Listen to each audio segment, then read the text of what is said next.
So, I told you guys that I love stories, right? You guys know that I love stories. So I'm going to tell you a story this morning.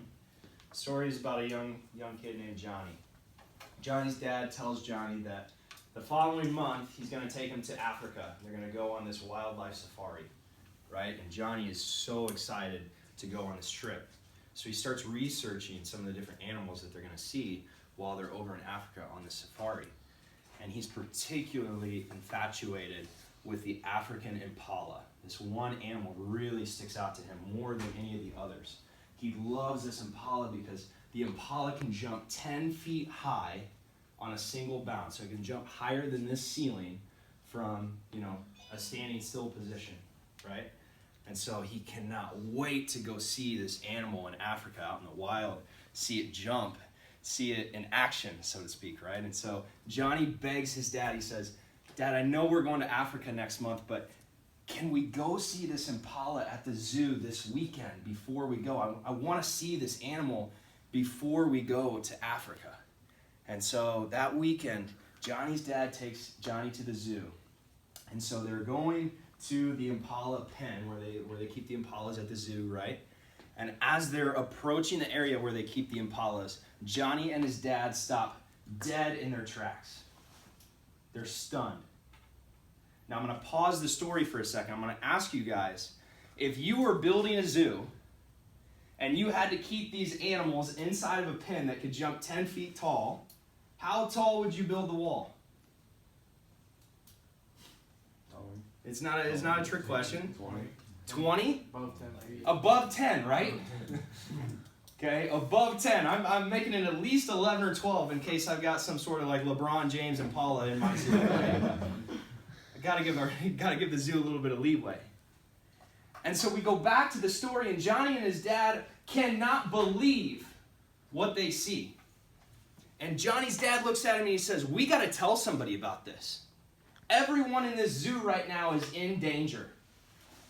Because as they go to the impala pen, the wall is only 6 feet tall. And Johnny and his dad know from all the research that this thing can easily hurdle that wall. It can jump almost twice as tall as that wall that's keeping it in the pen, right?" And so they call somebody who works at the zoo over and they go, "What are you doing? Everyone in this zoo right now is in serious danger. These animals could jump over that wall at any time." And the zoo worker looks at him and they go, "Just calm down, calm down. Yes, you are correct. That animal could easily jump over that wall right now. But it's not going to. Because that impala can't see what's on the other side of that wall, it won't jump.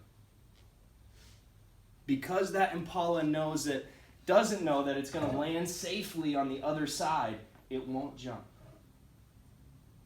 Guys, we live in a society of impalas. We are all meant for so much more. We could all jump so much higher. We can all jump 10 feet tall, and we look at these 6-foot walls in front of us, and we don't do it. Because we don't want to look different. We don't want to stand out. We're scared that what if we try and we come up short? Right?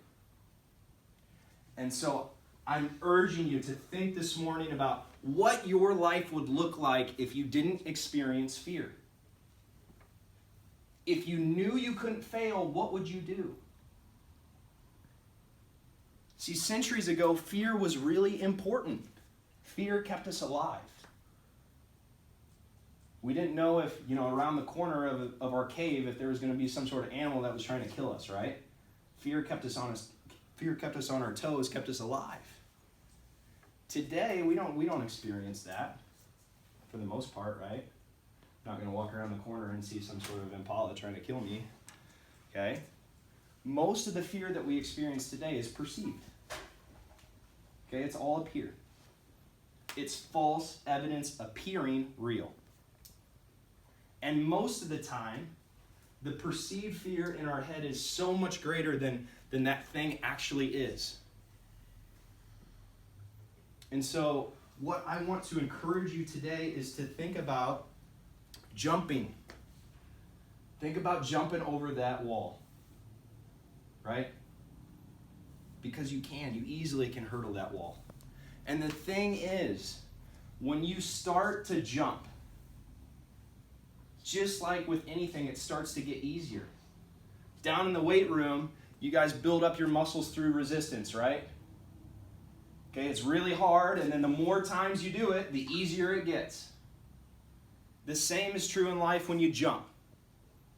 The more times you jump, the easier it gets. And you've got to jump and keep jumping. All right? Go win the day.